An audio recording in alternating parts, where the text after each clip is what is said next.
Once upon a time, there was a Chinese farmer who lost a horse, ran away.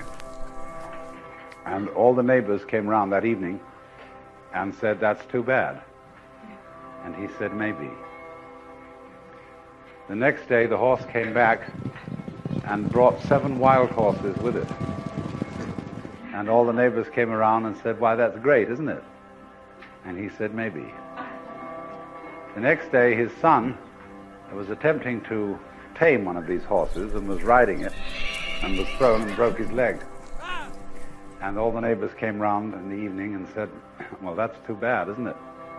And the farmer said, "Maybe." And the next day, the conscription officers came around looking for people for the army, and they rejected his son because he had a broken leg. And all the neighbors came round that evening and said, "Isn't that wonderful?" And he said, "Maybe."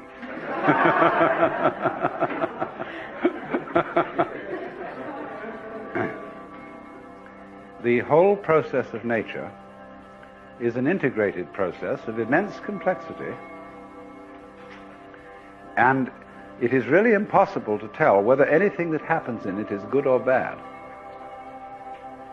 because you never know what will be the consequences of a misfortune, or you never know what will be the consequences of good fortune.